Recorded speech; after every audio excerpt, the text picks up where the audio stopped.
Hi guys, Howzit? Welcome trek all to my Afrikaans-speaking followers. Welcome back, everyone.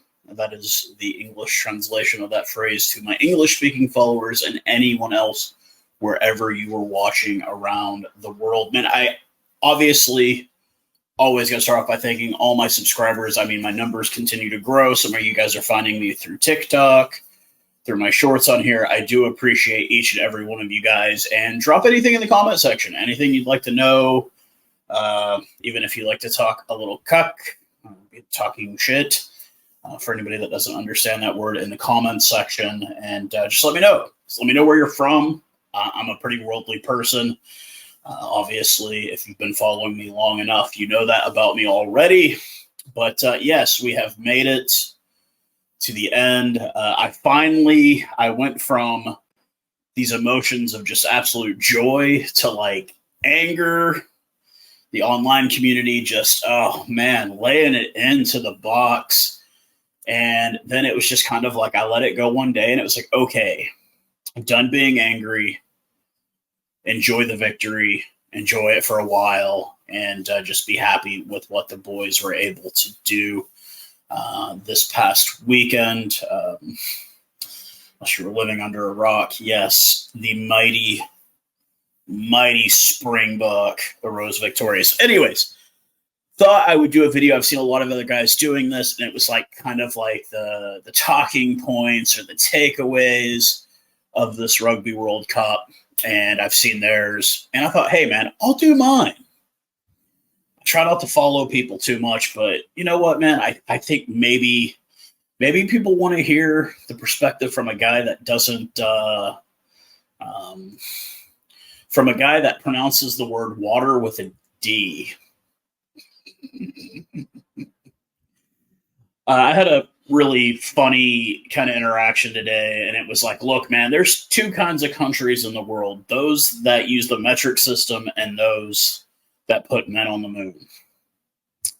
It's an American joke there for you guys. But yeah, you know, a different perspective from everything. Obviously, I think a lot of you guys came to me because it was like, hey, it's this American guy, and he's down with like the Springboks, and he knows, you know, somewhat knows his shit when it comes to this game. And yeah, I will continue to do that as we get into the URC. I will be covering that this weekend. For those of you that don't know, I am a very, very proud Bulls supporter in URC. When Super Rugby cracks back in, I am a very, very proud Waikato Chiefs supporter. So we will get into those as they come around. But URC action already gone through 2 weeks.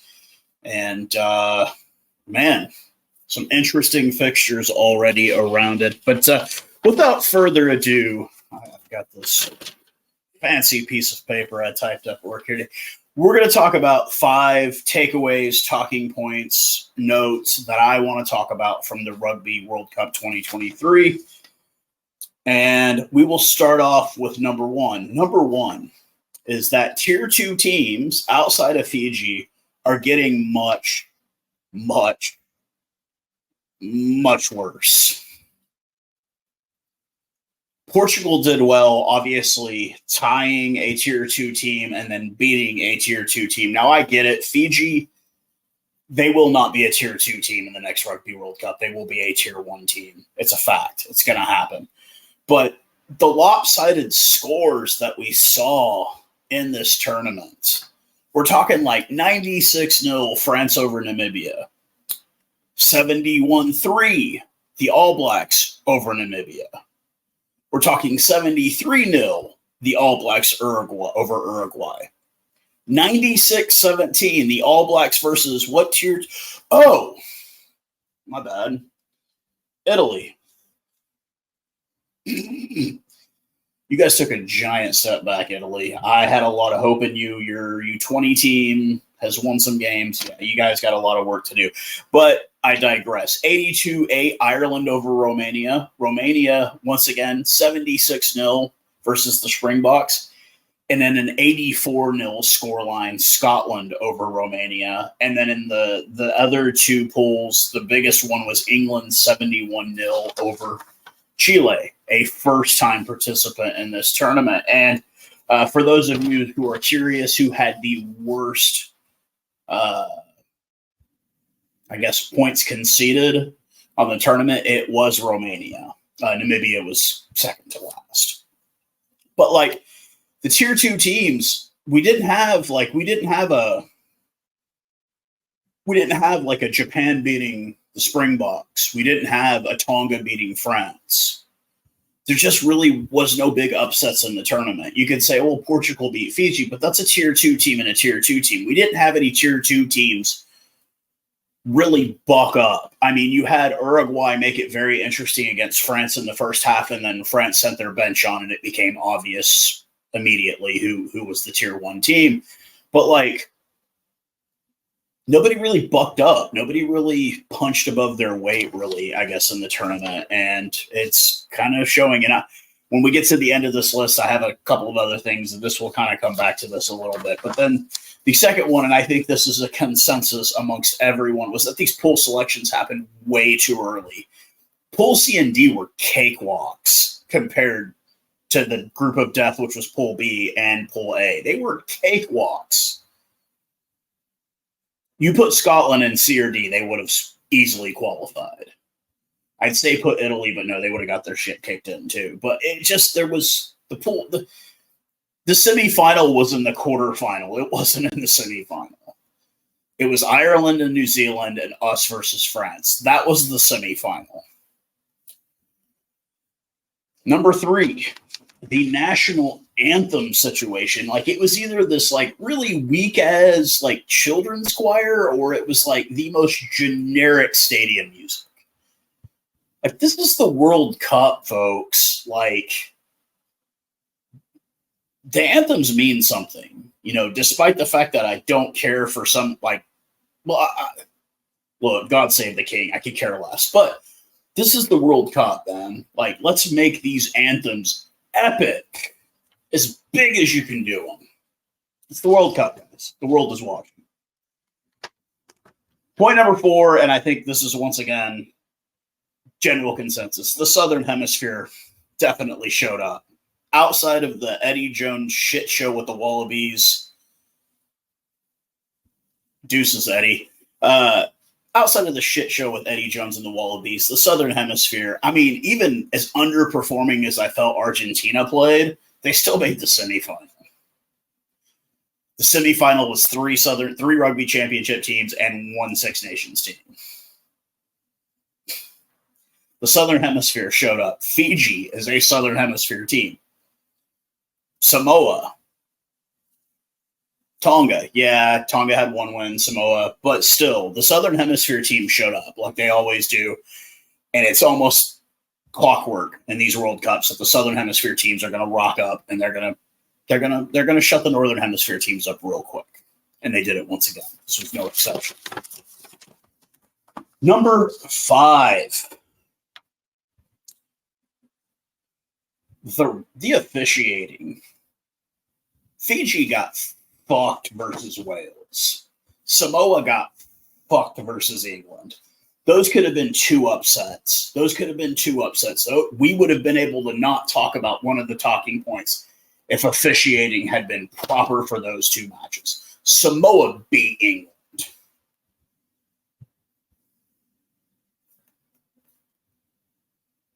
Fiji beat Wales. They got fucked by the officiating.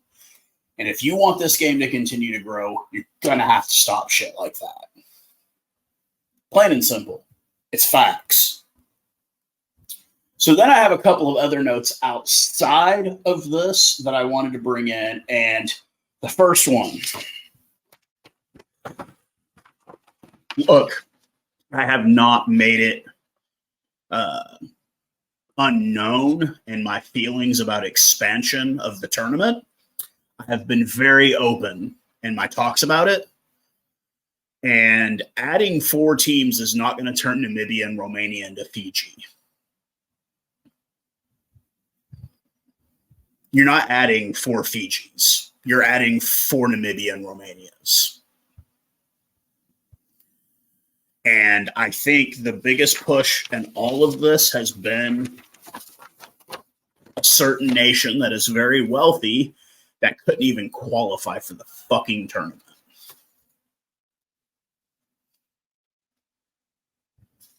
You're not better than Romania. You didn't even qualify. You're not better than Portugal. They tied you, which meant they technically beat you. They got in and you didn't. You got beat by Chile. But by all means, maybe you'll get lucky and you'll get in a pool with Russia again and you can get a solitary win. Expanding the tournament is not going to help it. You're not adding 4 Fijis. You're adding 4 teams that are going to be absolutely dog shit. And it's going to be one more team for these tier 1 nations to run up 70, 80, 90 points on. Now you could say, oh, well, when they play other tier 2 nations, it gets entertaining. Yeah, but that's not building it. Adding 4 teams is not going to make Namibia, Romania, and Uruguay automatic. Well, I don't have to talk about Uruguay. They beat Fiji 4 years ago. They held France in for a half. It's not going to make Namibia or Romania or Chile Fiji by adding 4 worse teams. Adding Kenya, adding the USA, adding Canada is not going to make those teams become Fiji overnight. Now, I think Fiji is onto something with them playing in Super Rugby. They're able to keep their players at home, and I think Moana Pacifica is a good idea. Do I think it needs to stay in Auckland? No. They need to move it out to Nuukafala and Apia Samoa. They need to move the games to the islands. That's just me. Because that's what Fiji gets to do now. And they sell out the stadiums. It's a good chance for the island boys to go out and see the big names from the big teams, but also go out and support their own players. So expansion is not going to help. It was a great tournament, obviously, because my team won. But they're just, like I said, there wasn't a lot of big shocks in the tournament as far as scores. Just wasn't. And, you know, the cool thing about Japan 4 years ago is it was a place that I've never been in. I don't watch Japanese rugby. I don't watch Top League. I've watched a few games. I watched it more when they had the Sunwolves. But it was places I'd never seen in stadiums. I'd never seen in backgrounds I'd never seen. And I really enjoyed it. And I thought it looked great for rugby. This is 2 times in less than 20 years we've held the tournament in France. And we go right back to Australia in 4 years. World Rugby, you want to talk about growing the sport, quit playing the fucking tournament in the same fucking 3 places over and over again. New Zealand, Australia, France, England. Expand it. Now, am I saying, oh, well, it's coming to the USA in 2031? There's a whole laundry list of issues with that we could go into in another video. One is that if you hold it at this time of year, this is Major League Soccer season. This is NFL season. There's not going to be stadiums. Well, you can move it to June. It's going to be bloody hot, 35, 40 degrees at games, and it's still soccer season. Or football, properly. But I would like to see the tournament. Why don't we hold it in Argentina? Why don't we give it to South Africa again? They've won 4 championships. I think they kind of deserve it. Why don't we hold it in mainland Europe? Why doesn't Italy host? Give me something, a unique background in a place I haven't seen over and over again. I've seen Twickenham so many fucking times. I don't want to see it. Eden Park. I don't want to see Eden Park final. I've seen it already. I don't want to see a Twickenham final. I've seen it already. I don't want to see a Stade Paris. I've seen it already. Multiple times. World Rugby, put the shit in somewhere else. Go put it in Italy. Smaller stadiums, you can use some of the football stadiums for larger games. Go put it in Italy. What do you got to lose? So that's really all I have to say in my talking points. Now we get to the thing that I think everybody has been begging me and asking me for, which is my 15 of the tournament. You already heard my opinions about the World Rugby Awards. Here is my chance to pick a 15 of just the Rugby World Cup.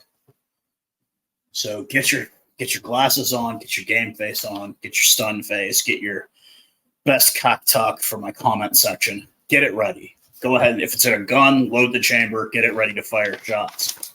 So we will start off with my front row, and I will give reasons if I feel like there needs to be reasons to be given. My front row will consist of Ox and Shea of South Africa. Dude came off the bench and was a beast. Fight me if you don't agree. Julian Montoya of Argentina, shitload of carry meters. Great captain for Los Pumas. He's going to be my starting hooker. If Malcolm Marks had played the entire tournament, I guarantee it would have been Malcolm Marks. And my other prop is the big man. I think 160 some odd kilos, maybe 157, 158 kilos. Ben Tomafina of Tonga, the 36-year-old big man. What an entertaining game against the Springboks. It made me go back and watch every single Tonga game.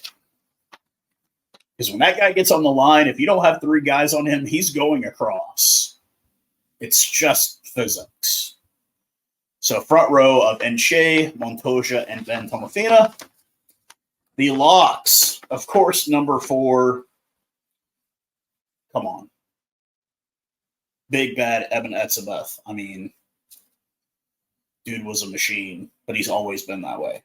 Shouldn't be no surprise. My second lock, the guy really came alive in the elimination rounds. A guy whose story is very well known. Injury, falls into a fire pit because he'd had too many drinks. Spent a lot of time injured in the last 4 years, but man, he really was there for us in the elimination rounds. And that is Archie Snyman, the Viking himself. He was just a beast in the elimination rounds. I mean, he scored the only try against England. The dude was just on top of his game, man. Can't knock the guy. My flankers, it's a pretty big South African contingent on this side, as you can see. I mean, the man that led by example, and I can proudly and safely say the greatest Springbok captain in history, Super Siya Kolisi. Take in mind, 3 months before this tournament, the guy busted his ACL, tore his ACL. Comes out in the Wales game in the warm-up and is just on another level and continued to be on another level the entire tournament. That man led by example. And very, very proud of Siya. Very, very proud. And the videos we see of him back in South Africa, it's a hero's welcome. And Siya is definitely a hero.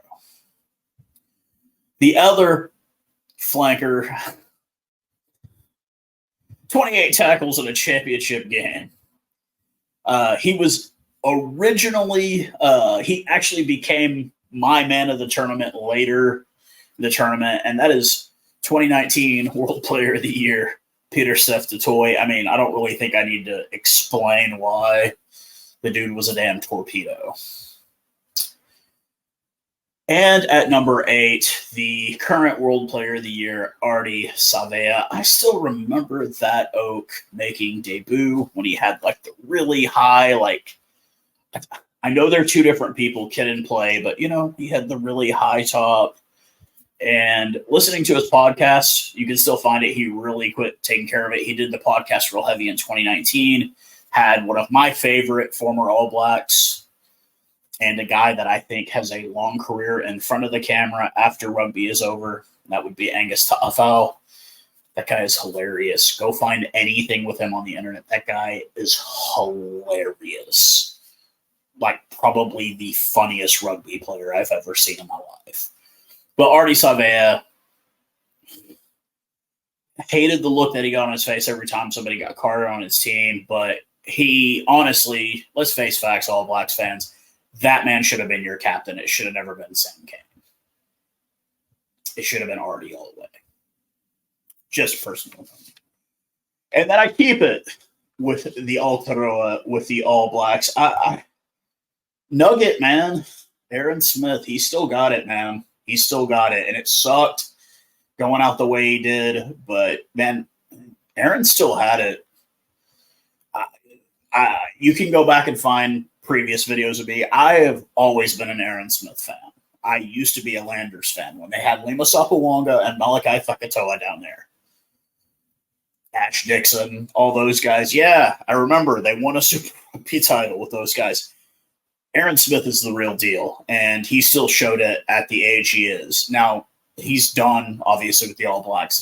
He's going to finally go overseas to make some big coin, which he deserves. It's another guy you remember making debut. It was a while ago, but he has been a very solid scrum half for the All Blacks, be it Bowden Barrett at 10, be it Richie Mo'unga at 10, be it, God, why am I drawing a blank? Former Chiefs guy. But he's always been solid at number 9, and that's why I made him my number 9 in the tournament. Now, at number 10, I'm sure some of you guys are already looking at this picture and saying, yes, I get it. He didn't come in until the final game of the pool. He didn't even get named to the initial team. He was on the injury squad. The General of Loftus, Andre Pollard, guy had ice in his veins. We brought him back at the right time, and he had ice in his veins. That man is ice cold. He is an assassin. And he proved it. He proved it. That's why he gets my fly half. My number 10 of the tournament is the Iceman, the ice-cold assassin, Andre Pollard, the General of Loftus, as they call him. Then we move to the wings. Now, I think at number 11, there's no question. If you debate me, yes, Mark Talea was great, et cetera, but, man, come on, man. Blocking that kick, that conversion kick, making tackles, getting a yellow card in the final. Man, we're talking about the cheetah himself, Cheslin Colby, at number 11. I don't even need to tell you why. It's Cheslin Colby. That's all the answer you need. Then we get over to the opposite side of the wing, and we decide to keep it south of the equator. We keep it fresh. We head over to the Los Pumas of Argentina, and we go with I think he was the second or third leading scorer in the entire tournament, a man whose boot is just as deadly, whether it's kicking a ball or running down the pitch, and that is Emiliano Bofelli of Argentina. He will be my right wing. Like I said, 67 points in the tournament. No question. Man was solid. Then we do keep it south of the equator. A gentleman who comes from he's from Ireland, but he's from New Zealand, Ireland. Yeah, a guy that I got a lot of shit for. Bundyaki of New Zealand plays for Ireland. He is a former Chief. I know he moves there, so that makes him become Irish, even though you guys talked about him being Samoan many times and whatever. But Bundyaki of Ireland, the best center, arguably in this entire tournament. But to me, I mean, in the quarterfinal, all tries scored by Kiwis. Yeah, I know that hurts you Irish to hear that too. Both Bundyaki and Jameson Gibson Park are Kiwi. They play for Ireland. So all the tries in that game scored by Kiwis. But Bundyaki was on another level. You tell they didn't lose that game because that guy didn't play well. That man gave it his all to get out of that quarterfinal, and it just didn't happen. So that's why he has the number 12 jersey for me. And then a man that initially was my player of the tournament early on. This guy's been on the team for many, many years, and he's had his moments where he's just disappointed. He's had these moments where he's underperformed. Damn, man, it all started with that Wales game. 2 tries. Son of a bitch was on a tear. Get to the elimination rounds. This man was on a tear. He was on a mission. He could not be stopped. And that's Jesse Creel. Jesse Creel played the best tournament of his life in this World Cup. I salute you, Jesse. Lukanyoam goes out with the injury. We get Kanan Moody, who's there, but not quite there. And Jesse slides in and just says, fuck the bullshit, I'll do this. He became a wrecking ball. And the combination of him and Damien Dialende was spectacular at times. So that's why Jesse Creel gets that number 13 jersey. Big shoes to fill in the absence of Lukanyoam, but I think he held his own pretty well. And then finally, we get to the fullback position, and I think another guy that had to really step up with the injury to the French fly half in Temek, and that would be the leading scorer, I believe, in the entire tournament. That would be Thomas Ramos of France at 15. Really good kicker.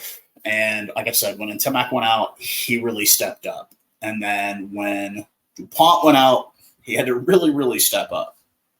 So I tip my hat to you, Thomas Ramos. You did great in the tournament. So that is my 15 of the Rugby World Cup tournament. And as we move this piece of paper out of the way here, and I adjust myself in my chair, I would just like to say once again, thank you to everybody as we went on this journey the last few weeks together. It was absolutely great having so many of you guys go on this journey with me. We went on this together. And I really appreciate each and every one of you. And I hope you continue to stick around as we begin to cover the URC, Super Rugby later on, Currie Cup. I don't talk about the Premiership because just don't watch it. And then eventually we will get back into Major League Rugby here. And I would love for you guys to continue on this journey together. Just talking about the game that we all love this game. We just got done with the biggest tournament there is in this game.